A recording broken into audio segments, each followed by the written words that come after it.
Hey everyone. Listen, I don't have a news article this week because there is actually something I want to discuss before we get into our episode today. It's one of the, I don't know about worst, but one of the least serious things that's ever happened in this country. They've kicked David Pocock out of the Parliamentary Sports Club. Oh, yeah, right. Yeah. This doesn't make any, what kind of fucking country is this? Like, he's back in now, but there's one guy in politics who was recently a professional sports person. And it's David Pocock. And he's like, there shouldn't be gamblers in the Parliamentary Sports Club. What did Penny Wong say? Oh, yeah, she was like, oh, this isn't how we do politics. Like, when he was like, oh, I don't like that there's, like, gambling.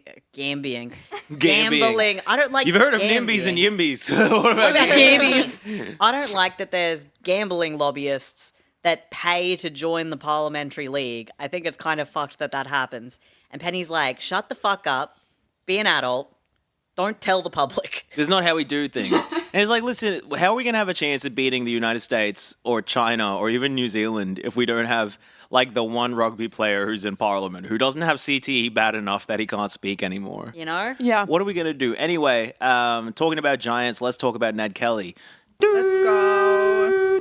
I mean, people are entitled to their sexual proclivities, I mean, let there be 1,000 blossoms bloom. But I ain't spending any time on it. But I ain't spending any time on it. But I ain't spending any time on it. Let there be 1,000 blossoms bloom. But I ain't spending any time on it. Hi, everybody. Hi, Karen. Hi, Yanni.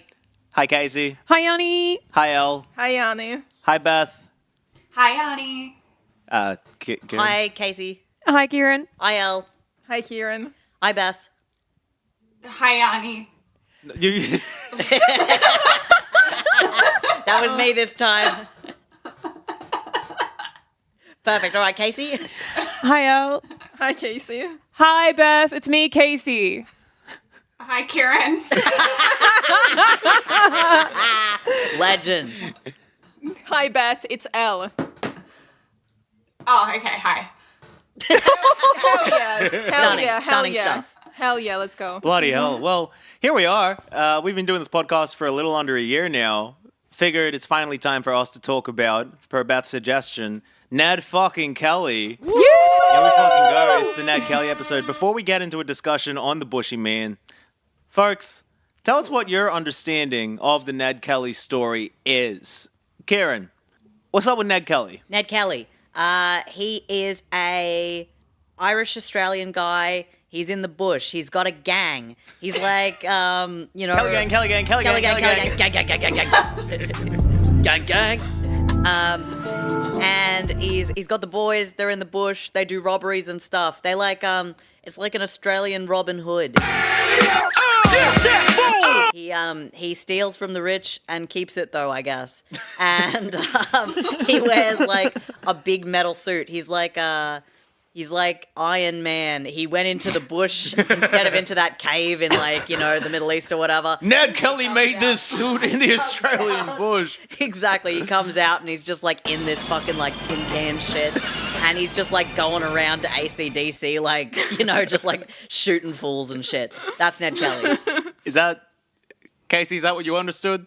Oh, absolutely. When I think of him, I think he's kind of like revolutionary. Instead of like setting up armor around like a house or a position, he's like, I'm going to put it on me. Never been done before. Never been worn before. Yeah. It's like, look, you don't need to worry about a castle if everybody is a castle. Beth is the other Australian. What do you know about Ned Kelly? Look, I've tuned a lot of it out from school too, but the reason why I asked this question is because he was seen as legendary, and I feel like he's quite celebrated by the right wing too. I don't know. I feel like he is. But I also want to know the leftist perspective on Ned Kelly as well. Like, is he a revolutionary Robin Hood? Or is he a dickhead? Is he a dickhead? And I guess, Elle, you, didn't have a teaching about Ned Kelly in your childhood. With knowing what you know now as a simple answer, is he a dickhead? I don't think so. All right, All right, hell yeah. let's get into it. Good job, everyone. Ned Kelly, who we don't think is a dickhead. Ned Kelly is one of the most portrayed people in Australian history. For some people, he is Australian history's most poignant representation. I'm not sure what the most iconic Ned Kelly depiction is. It might be the one photo of him with a beard like James Harden. Ooh. That's probably the classic image we have of Ned Kelly. It might, however, be the Sidney Nolan series of paintings. Yeah, that's the fucking one. That's the fucking one. Never seen that. Him in the Sure. bush, with the silhouette, the beautiful colors. Or it might be every letterbox in just your neighborhood. Yep, there he Yeah. is. I've seen that guy. Dead. A claim that I first saw on his Wikipedia page, which I haven't found the original citation for, but the claim is that there have been more biographies about Ned Kelly than any other Australian. I'm just happy to co-sign that as probably true because I believe it. Who else are you writing about, for one thing? Like, how many Gough Whitlam biographies are there? Like, let's be real. But also, there are so many fucking Ned Kelly books. I went to Goodreads and such. There's easily, like, dozens. Depending on where you kind of put the cutoff as, like, published book, you could get into the hundreds. Holy shit. So, one of the people who's written a Ned Kelly book is Peter Fitzsimons. He's also notable because I've heard of him before. And also, he's an old rugby union guy that pops up in political commentary. We're not going to have one this story, so I figured I'd put one in the beginning. I really appreciate it. So here is a 1-star review of Peter Fitzsimons' book from Goodreads with a picture of the man. I really couldn't get through this turgid piece of crap. I've never seen anyone mutilate a sentence like Fitzsimmons. His repetitions are tedious, his fatuous statements of his subject show a poor grasp of history at best. His popularity as a writer is just unfathomable. Thankfully for the guy who wrote that review, he has plenty of other options. He could be reading Nabbing Ned Kelly by David Duffy. I can't. Duffy. This guy, Nabbing Ned Kelly. The True History of the Kelly Gang by Peter Carey, which some people view as the true history of the Kelly Gang. Or even Black Snake, The Daring of Ned Kelly by Carol Wilkinson. Here's a 1-star review by one of the punters for that book there. No Wow. way. Should I read this one out? Yeah, this is from Mahesh on Goodreads. Got it. Whoever wants to read it, Kieran, if All you right. want to do it. The guy name is Ned Kelly, and his father in jail, and he can't read in school. That was a whole review. Shout out that guy.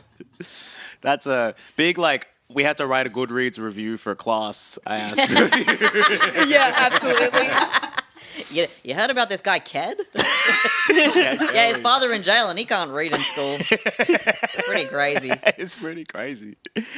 See, this is crazy because I thought that this was your typo, Yanni, when you were providing us this documentation, but no, it's actually the reviews typo. Did you look it up?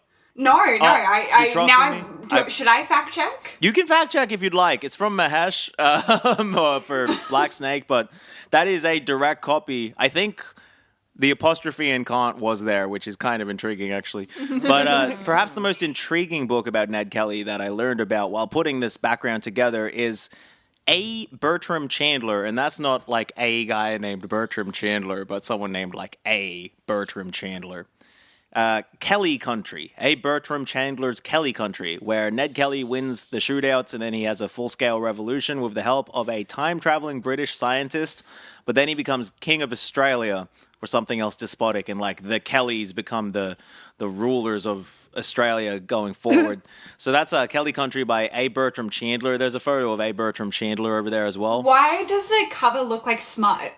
It does. I was about to say, that's the exact kind of painted illustration that you see with rippling abs and a tit Up the so bodice, close to a nip bodice slip. strippers. From Bodice Yeah, Ripper. exactly. Yeah. That artist killer. It also reminds me of old Dungeons and Dragons books. Yes, Ooh, yes. no, that's a Ooh, real yeah. and 70s sci-fi in general. Yeah. Exactly. much. Mushroom clouds in the background. Perfect. So Ned Kelly gets a nuke. Chapter 3. what the first page of every chapter is available on Google. So I had a little read through trying to put it together, but it wasn't it's again the first page of every chapter. But it seems like there's this scientist who goes back and he helps Ned Kelly win the shootout, but then Ned Kelly leads a full-scale revolution and Australia becomes a republic, but then he becomes a Napoleon-style emperor once he's formed. Anyway, that's that book. So, however, it's really on the silver screen, or the moldboard armor screen, I suppose, Hell that yeah. Ned Kelly shines. The story of the Kelly Gang, released in 1906, is regarded by some to be the first feature film ever. It is the first narrative film to run for an hour, so that's, we love a stat.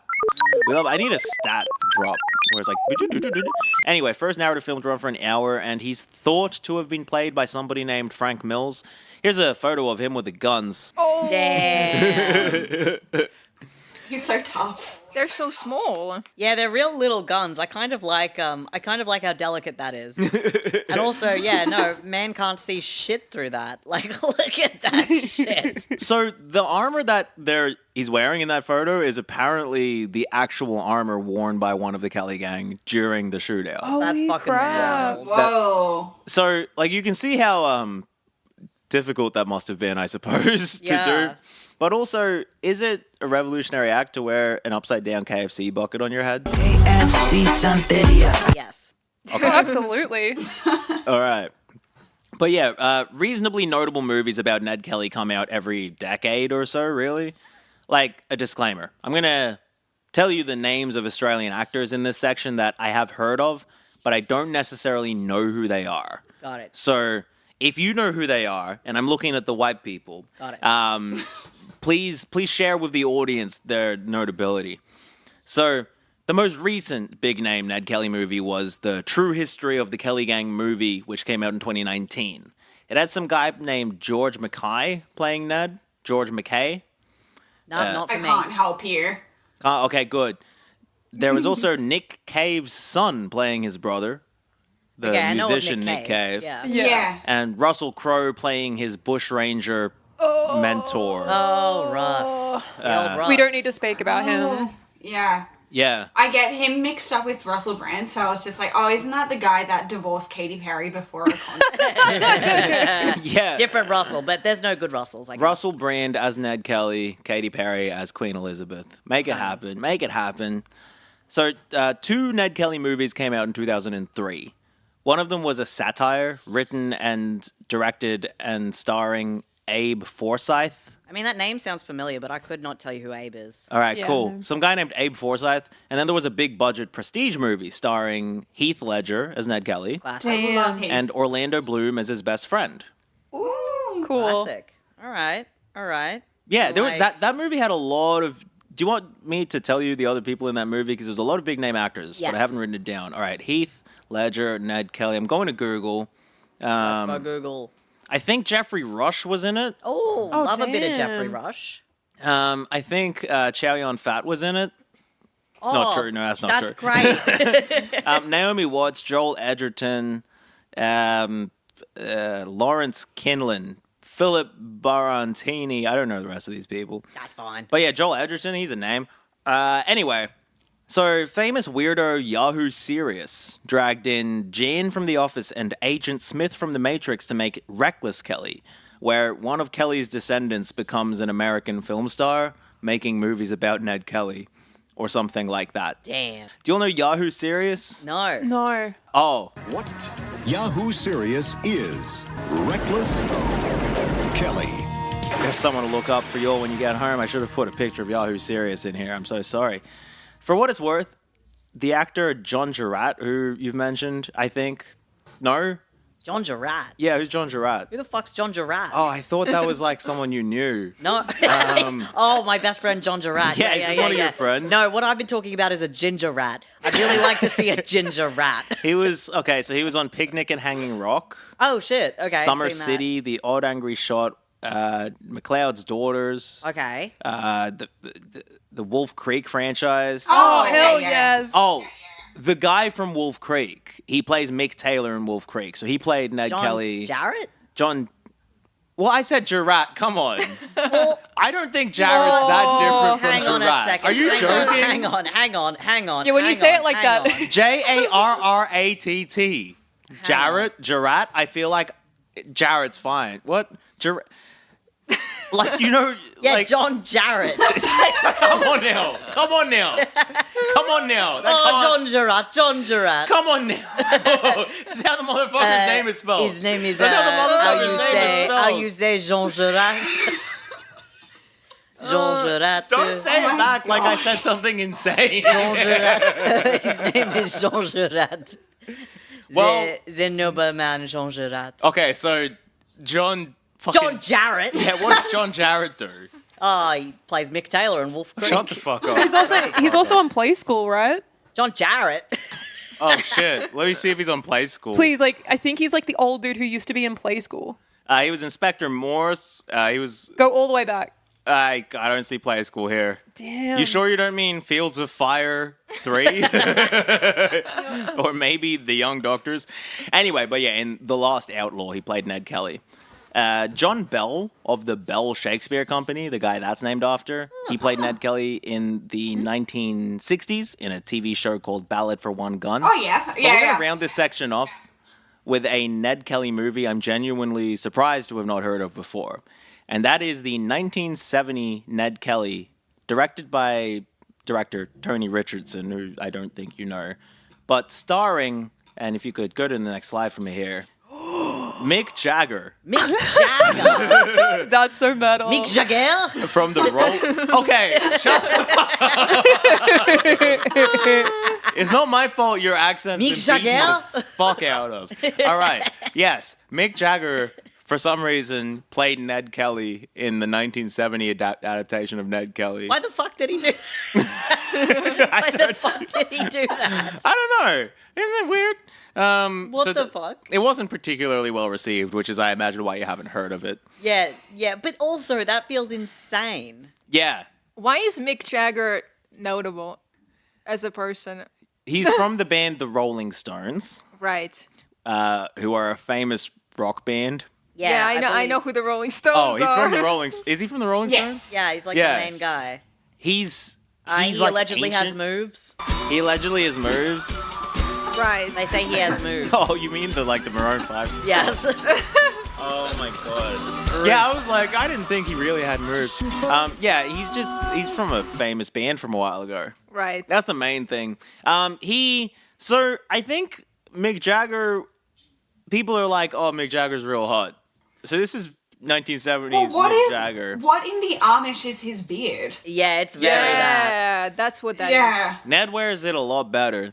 But yeah, Chopper Reed, you'll know Chopper Reed. Yeah. You don't know Chopper Reed. Chopper Reed is like a bikey criminal turned children's author, What the painter fuck? type.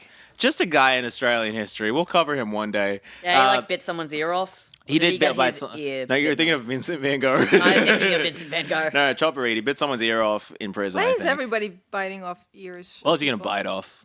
That's true. Good point. Anyway, he did a bunch of paintings of Ned Kelly Damn. for one of his okay. art shows because he did that as well. Of course. One of those paintings is considered especially controversial. It's titled. I've got the title on the next slide with the painting. Let's see it. Oh, what?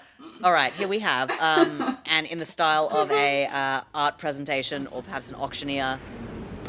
Of course, and the next lot we have here is Mrs. Kelly with a bit of boob, or one-titted Kelly on a bad day. Call it what you will, by Chopper Reed. Wow. What do we have here? Exactly what was described. What the fuck? I'm so confused.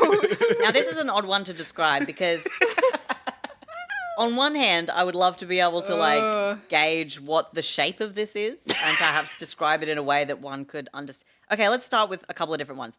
Could be someone doing like a squat, right? They're Okay. squatting and Oh, they're lifting. yeah. It's almost like they're lifting a weight above their hands. They're lifting 2 dumbbells above their hands. They've got the Ned Kelly thing.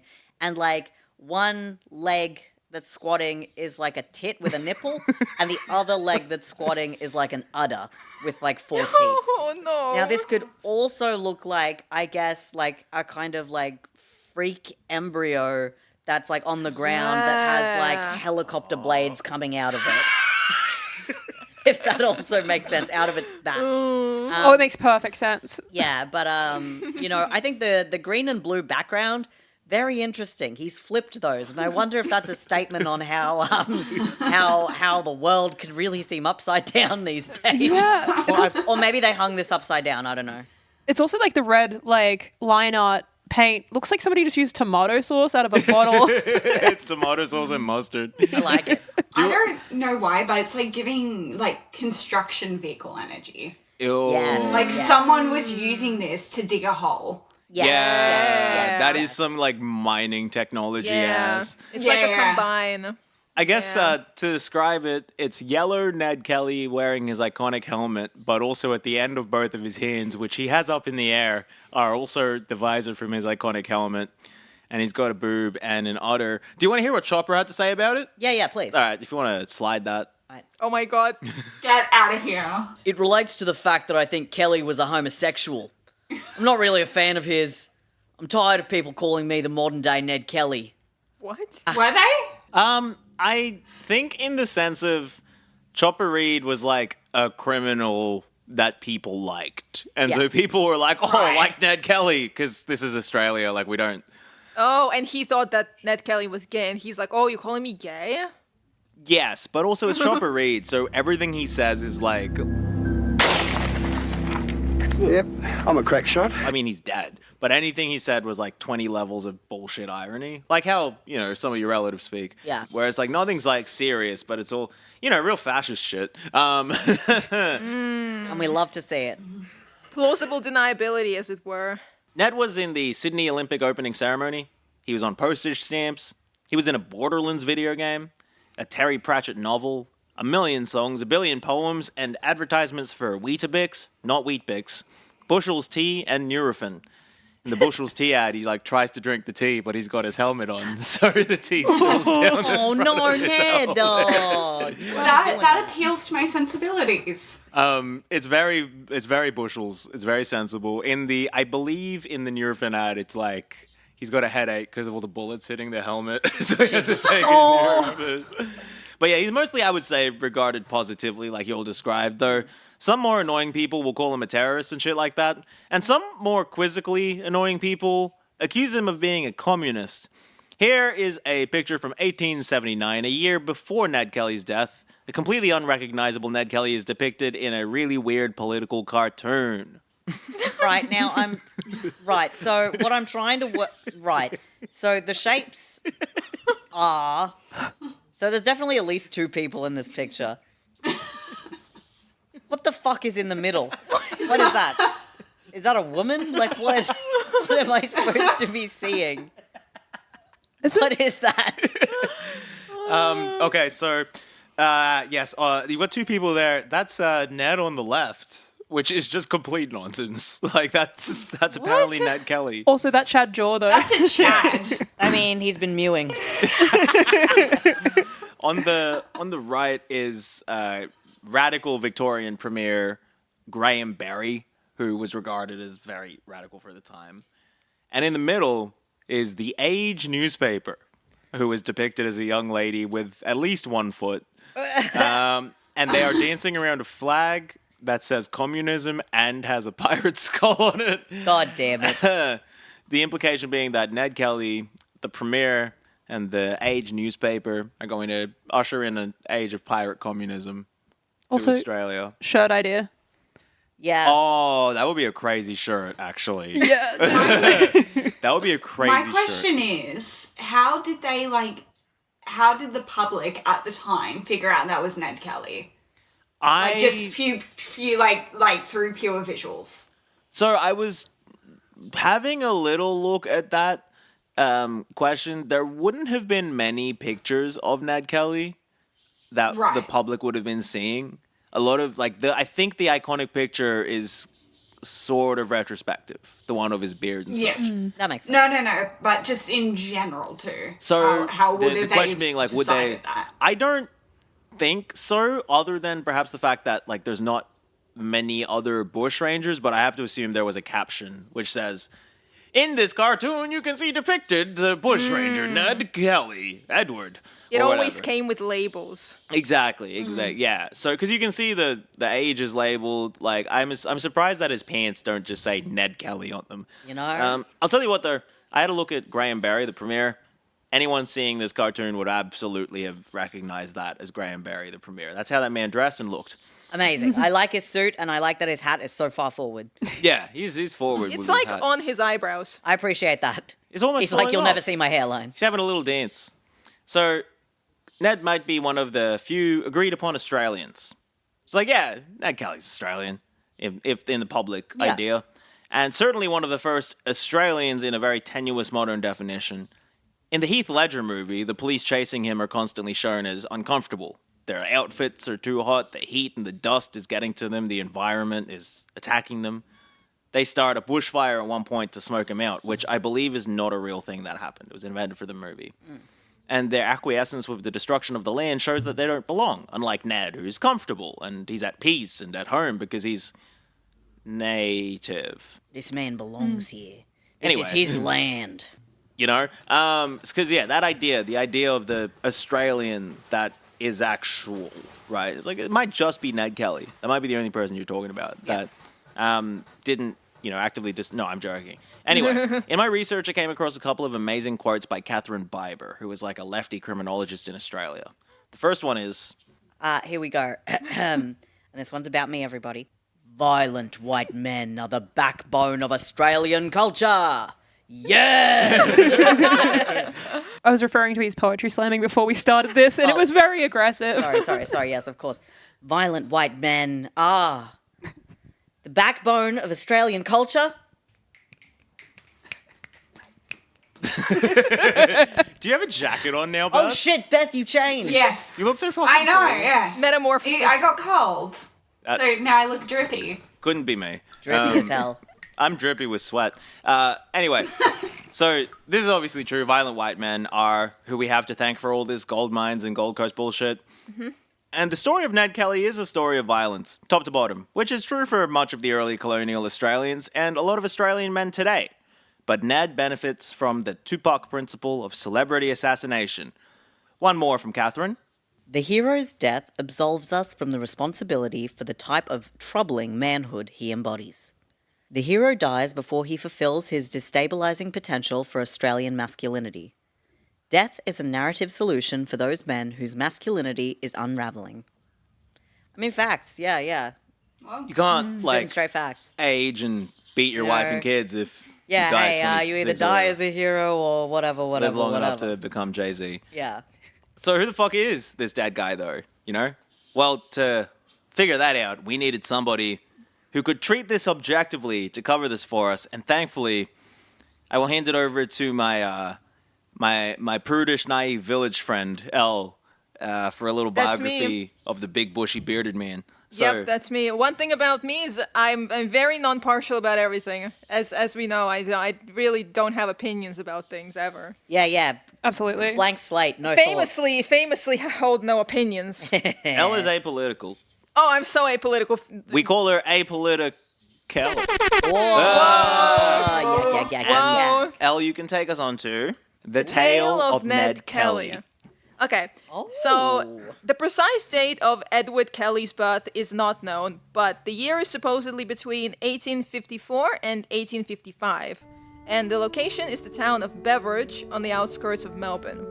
Edward, or Ned, famously, was the third born of 8 to Irish immigrant Ellen Quinn and Irish convict John Kelly, nicknamed Red. I would like to assume on account of his hair, but I didn't clarify because I didn't feel like it. Surely it's because he's a ranger. Like, absolutely, that's got to be the reason. Oh, it's because his hair's blue.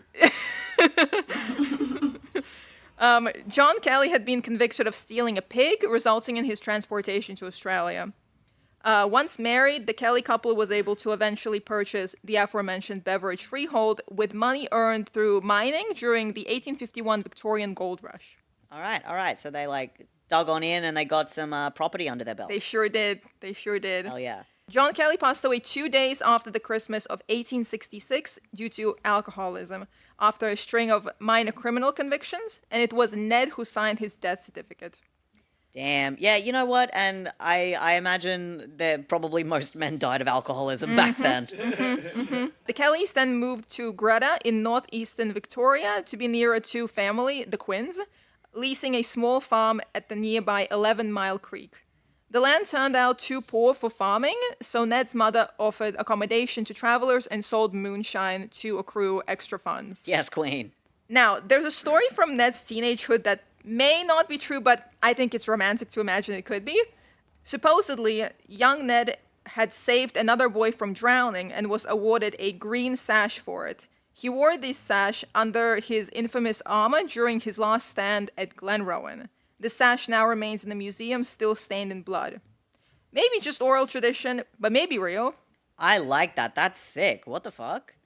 Oh, there it is. The There it alleged is. bloodstained green sash. Very green, actually. It is. That's actually really cool. So, this is where the tale of Ned Kelly actually begins. In 1869, Ned met Henry Johnson, who went by the alias Harry Power. Yeah, of course he did. Because he did. This is Russell Crowe in the movie, and the depiction of him kind of looks like Russell Crowe with a big bushy beard. Nice, got it. Just like Ned's dad, Power was a transported Irish convict, having escaped Melbourne's Pentridge prison to become a bushranger. Ned would come to be considered something of Harry Power's protege. It was in 1869 also that Ned assaulted a Chinese pig hawker, robbing him of 10 shillings and landing himself a highway robbery conviction. Very European of him. He was also, I just want to be clear, the Chinese man didn't sell pigs. Elle's just calling him a Chinese pig who's also a horse. Oh, yeah, got it. Yanni. Yeah. No, Well, that Yanni. makes sense. That makes sense. Well, Yanni, okay. This Chinese pig who was hawking something. No, he sold pigs. I'm joking. He claimed that this hawker abused him and his sister Annie after they refused him a drink of water. Yeah, like fair enough. It's just like, hey guys, it's really hot out. Could I have a drink of water? And it's like, you fucking No, cunt. bitch. No, Get you away. fucking dog. This was corroborated by the Kelly family, who supposedly witnessed the event, and the charge was dismissed. Yeah, I'm sure they all corroborated it. I'm sure they were all like, That's no, very it's whatever Ned convenient. said. Yeah. But from this, we actually get a public record of the earliest known words attributed to Ned Kelly, as reported by this hawker. Those words being, "I'm a bushranger." Riveting stuff. Yeah, that's good. That's gonna That's help good. That's us. what we needed. It's like clarification, right? Yeah. We'll need to keep this in mind for later. Ned would already commit several armed robberies and appear in court multiple times by 1870. He would, however, be failed to be identified and thus get released without charge. Part of the reason could have been that victims would often describe Power's accomplice as a half-caste, which police believe was due to Kelly, like, not bathing. Oh, Damn. Whoa. He was also accused of informing on Power and stated in the only letter supposedly bearing Ned's handwriting that everyone looks on me like a black snake. I don't know how true this is. I was under the impression that Ned wasn't especially literate, but that's how the story goes. Hell yeah. Okay. In October of the same year, 1870, hawker Jeremiah McCormack accused Ned's friend Ben Gould of stealing his horse. In retaliation, Gould sent a parcel of calves' testicles to McCormack's wife. What? With a note implying that her husband is impotent and that's why they can't get pregnant. holy shit. Which is just Damn. objectively really funny. Okay, so run me through that. So it's like, okay, you steal a guy's horse, or allegedly, a guy says, hey, you stole my horse, and then you send his wife a bunch of, like, nuts and go, like, your boy can't fuck. Like, your boy don't have swimmers. Here's a substitute, basically. Yeah. That's crazy. This parcel was delivered by Ned. Yeah, of course it was. He's just like, oh, what are you doing? Oh, I got some, like, cow nuts to go, like, drop off somewhere. Don't worry about it. It's fine. Ned was then arrested for riding a stolen horse and fighting with police in 1871. In the Jerilderie letter, which we'll be looking at later, he claimed that he was returning this horse after a really convoluted blame game between some hawkers. However, he was sentenced to 3 years in Beechworth Jail and Pentridge Prison for this, getting released on the 2nd of February, 1874, 6 months early for good behavior. All right, good boy inside. Hell yeah, good boy inside. At some point, Ned's mother remarried to an American named George King, whom I keep trying to call King George. King George. And by 1877, Ned joined this George guy in organized horse theft. Okay, so she also is just like, you know what? She really I know knows what I how to like in a pick 'em. guy. And She it's, really, she knows what she likes, and she goes out and she gets it. The membership of this operation overlapped with the Greta Mob, which will become the main character soon. Ned would go on to claim that they had stolen 280 horses, which I can't quite confirm the viability of. Any organized horse thieves out there, sound off in the comment section if that sounds right to you. Hit us Yeah. up if you're stealing horses. yeah, and how many do horses you reckon? what are your okay? You two, how many horses do you reckon the Kelly mob stole? Ned says 280. I mean, back in the day, I totally think about it because like they used to have like mass like horse plots where they would tame them for like bush rangers, guards, police, like, you know, the rangers that actually went out to like rural areas. So it'd make sense at the time that horses would be a lot more plentiful. Okay, so you're saying 280. I would say that 280 is a possibility. Karen, how many do you reckon? Okay, I reckon they could probably steal 15 horses a week. So depending on like the length of time we want to assess here that they were actively stealing horses. All right, so 15 horses a week. 52 times 15 is 750. So it would take him. So you're saying like it would take him like 3 months to steal 280 horses? Yeah, I guess I am. All right, Beth, how many horses do you reckon? Okay, I wanted to say 12, but then that is a gross underestimation.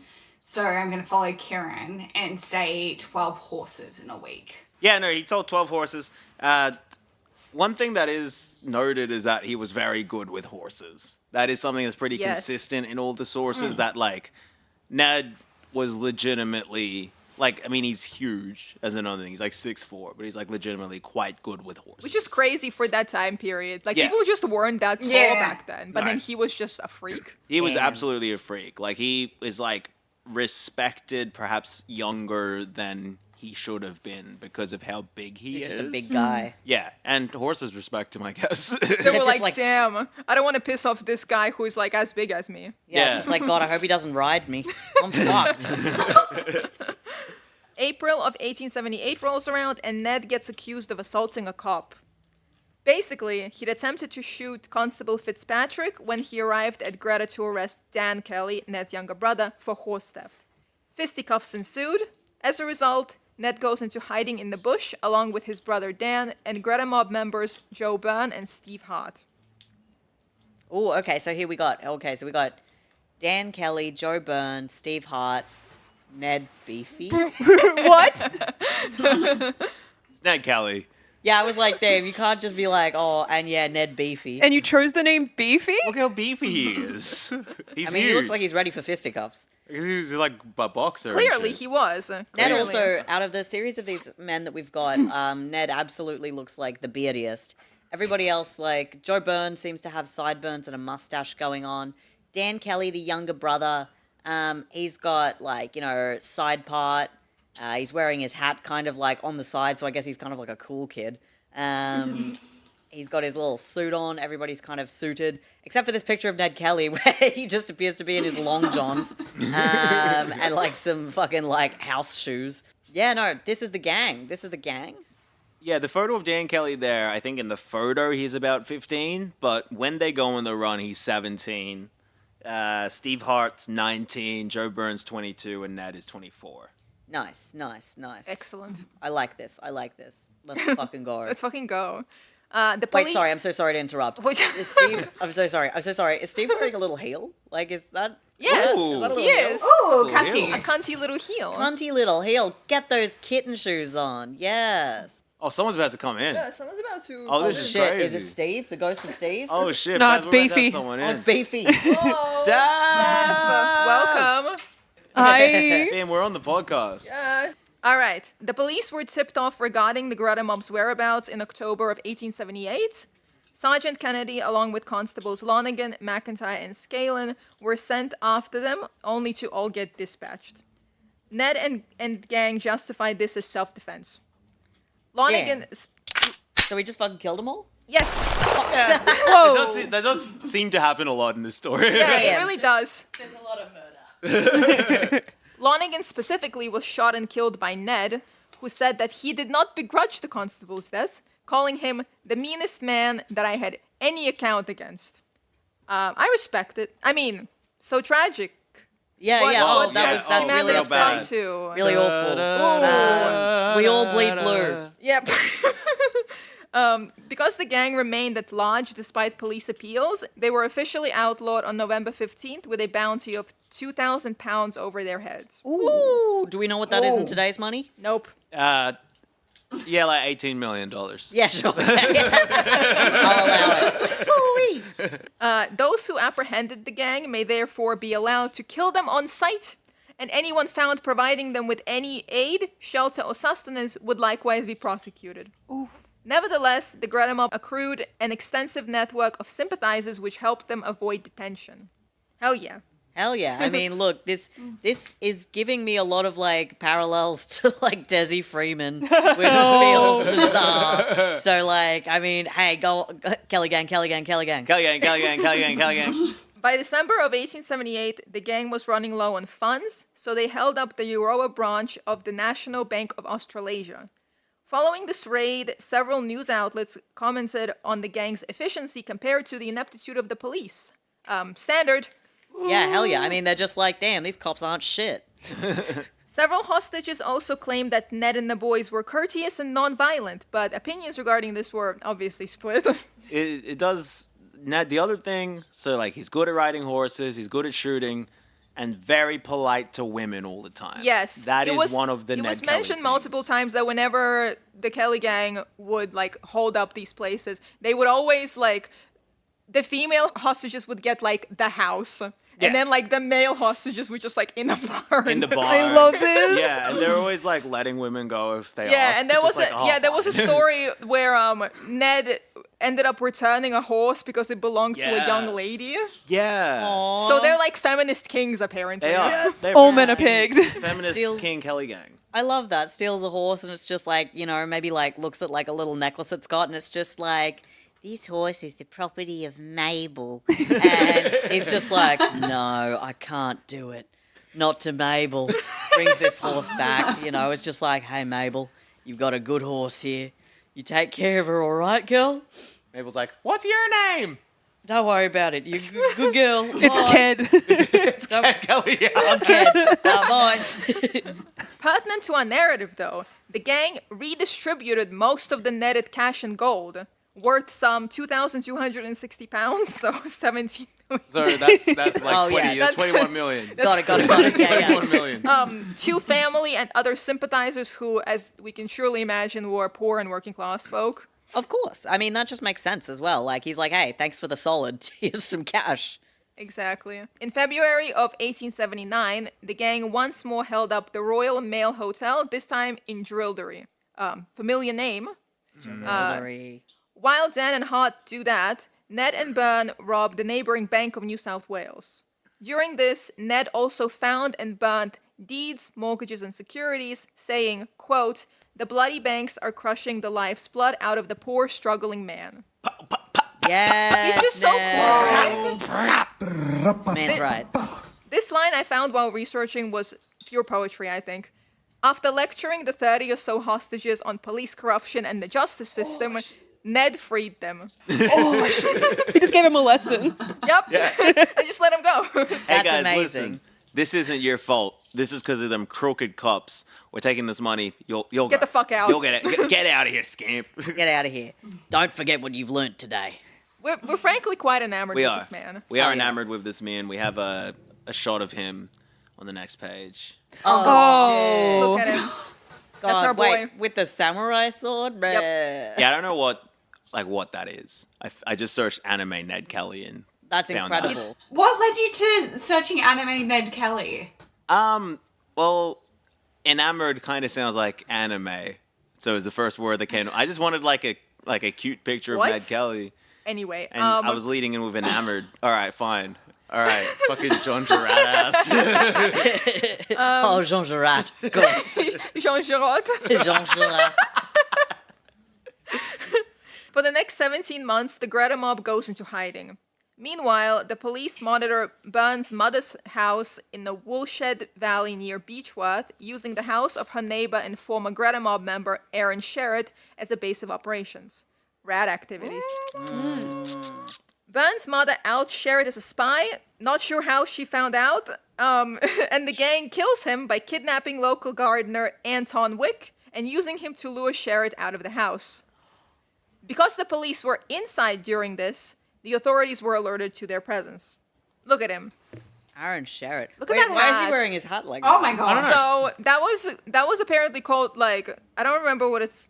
We had a note on this, but it was like the Greta mob, like the Greta mob way of wearing the hat. Yeah. Whoa, was this is like a trend? Like Yeah. it was specifically the Greta mob, It's like and it doing was the like blood the hand signal. strap under the nose. Yeah. That's fucking nuts. What are you talking It looks about? like a Nike tick. Just That's sick as fuck. They should bring that back. I mean, no one is stopping you. be the change. I'm gonna be the change. I'm bringing back Kelly Gang fashion. Yes. Let's fucking go. The gang plans to destroy the railroad which would lead police reinforcement to them, seizing Glenrowan Railway Station. Glenrowan. We're in the final stretch here. Oh, Glenrowan. Yeah, got Shut it. the fuck up. The nearby McDonald's Railway Hotel was used to stable the gang's stolen horses, one of which carried a keg of blasting powder and fuses to blow up the police train. Hell yes. Crazy they put that in a McDonald's. They just sell you anything these days, honestly. The horses were also loaded with that also infamous suit of armor made of stolen plow moldboards and weighing some 44 kilograms. Fucking hell. The afternoon of July 27th came and went. The police train had not arrived. This is because the cops were still at Sherrod's house for fear of the gang being outside. Wait, what? They were just like, As are they pussy gone boys yet? would. That's As so pussy funny. boys would. Anyway, Peeping through the blinds. one hostage at the Glenrowan railway station, Thomas Kernow, gained Ned's trust only to thwart the gang's plans by alerting the police train of the explosives up ahead, once the cops were actually on the move by about 3 a.m. At that point, Ned decided to free the hostages and prepare for confrontation, the outlaws donning their armor. Ooh. That's crazy. Okay, so crazy, they're like, yeah. all right, now we got to suit up. Yeah, we gotta go, boys. And it's what, 3 a.m.? This is The 3, middle yeah. of the fucking night. It's about 3 a.m. and you still want a nigga to slide on you. Fuck yes. Okay, let's go. About 150 shots were exchanged in the first volleys. Ned was wounded in the left hand, left arm, and right foot. Byrne was shot in the calf. Several hostages were wounded by police fire, including 2 fatalities, with a third being killed either accidentally by Ned or by police crossfire. Bleeding heavily, Ned retreated into the bush behind the hotel. At dawn, around 7 a.m., still clad in armor and armed with 3 handguns, he attacked the police again in a gun battle that lasted around 15 minutes. Dan and Hart provided covering fire from the hotel. Ned was brought down by Constable Steele with 2 shotgun blasts to his unprotected legs. Yeah, this armor, it had no legs. Yeah, that's the famously. famous thing. Famously no legs. Damn. Yeah, that'll do it, I guess. Well, because legs, if it weighs 44 kilo as is, legs bring it up to like 70. Yeah, exactly. Yeah, you kind of fucked at that point, hey. He was later found to have sustained 28 wounds. Really makes you wonder whether Julius Caesar was just like a pussy. Julius, Oh, absolutely he was. Please be less of a bitch. Yeah. Yeah. Everything else. How about that? That's why Ned Kelly is a hero and Caesar has a salad. Exactly. Oof. Yeah, we don't. You can't go to a bar and get, can I get the Ned Kelly? And they're not going to put like fucking mayonnaise on an egg and throw some bacon in there for you. Yeah, no, Exactly. it would be like a 3-layer palmy with a beer. With a bullet in If the middle. anything, the Ned Kelly would be like an alcoholic drink. Yeah. Surely. Or just raw Or a protein. KFC bucket. Ew. Oh, Yeah, the actually, it would be the KFC KFC bucket, bucket. yeah. Yeah, with a little Yeah, slot at the like bottom. you go into KFC going, can I have a Ned Kelly? And Have you a just Ned get a Kelly. bucket. With like a little slit out of it. Right. Also with a free beer. So true. You like take the chicken out of the slit in the thing. Anyway, go on. But at 5:30 a.m., Byrne was fatally shot while toasting the gang. Rest in peace, King. Rest in peace. Though the siege actually continued until about 10 a.m. 2 hostages were arrested for being Kelly sympathizers. At 2:50 p.m. on June 28th, Senior Constable Charles Johnson set the hotel on fire. Damn. The bodies of Byrne, Dan, and Hart were found inside by Catholic priest Matthew Gibney, who had attempted to rescue anyone still trapped. Now it's August 1880, and the committal hearing at Beechworth Court commences, with lawyer MP David Gaunson as Ned's attorney. Ned Kelly's trial officially begins, however, on 19th of October 1880 before Judge Sir Redmond Barry, the same man who had sentenced Ned's mother over the Fitzpatrick incident. Damn. Okay, so he's just like, oh, another fucking Kelly. You fucking Kellys. Yup. The trial adjourned 9 days later on October 28th, the prosecution choosing to proceed only with Lonigan's murder, for which Kelly was sentenced to death by hanging. Sir Barry concluded with the customary words, "May God have mercy on your soul," to which Kelly replied, "I will go a little further than that and say I will see you there where I go." Hell yes, king. Barry was to die of natural causes 12 days after Kelly's execution. That's fire. That's some cold Holy shit. shit. He's like, hey, bitch, I'll be there first. I'll save your seat. He hexed him. Yeah. Natural causes. It's just like another one of the Kelly brothers. Yeah. You know? The natural cause of justice. That was pretty natural. Yeah, the natural cause was karma, I guess. Yep. Thousands turned out to demand a reprieve for Ned Kelly, a failed petition for clemency attracting over 32,000 signatures. This man was something of a folk hero, dare I say. One journalist called these protests inflammatory, seditious, and plainly useless. Another warning that Victoria was trending towards a socialistic revolt of class against class. Yay. If only. Ned Kelly's last words have been contested to this day, being variously reported as "such is life" or "ah well, I suppose it has come to this," which I know Yanni's a big fan of. I prefer, well, I suppose it has come to this. See, that's or fair. it was not, or nothing at all. A policeman later said that just before the cap was drawn over his head, Ned glanced up at the skylight and muttered something indiscernible. Yeah. Yanni's theory is that he said, "Fuck, I can't." Yanni, what the fuck is this? Elle Fuck, I doesn't know. can't wait for my legs to stop hurting so much. Fuck off. Yanni, you're... Fuck, my legs hurt so much. No, he probably said something about Mabel. He's like, I hope that she's riding that horse. Fuck, someone tell Mabel my legs hurt so Stop. much. There's so many Yanni, you bullets have in to it. stop. It's like, how's... Elle didn't know I put that in the script. No, this was very shocking to You're me. so malicious. God damn it. His You're- last words you're were, fuck, my legs hurt. Not only is she so malicious, she's also so millennial. Yeah. Hey now. You're a I rock am star. A rock star. She's a I rock just star. revealed Get your game on. something. Get your game on. Jean Girard. That's what you Jean get. Girard. Come on, man. Ned Kelly was hanged at 10 a.m. on November 11th, 1880, age 25. Damn, all that by 25. All All that Yeah. by 25. We really need to level up. Yeah, He's what like- the fuck have I been doing? I think he's about 14, 15 the first time he's arrested. Like when Yeah, he's like, exactly. I'm a bush ranger. He's like 15. He's like, I'm a bush ranger. King shit. Sorry, it sounds like this. I'm a bush ranger. Give me your horse.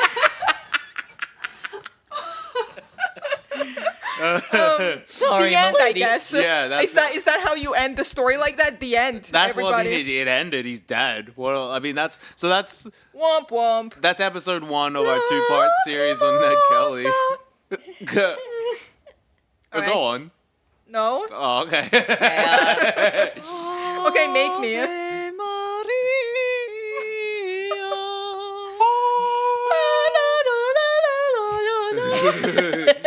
It's like you're yodeling.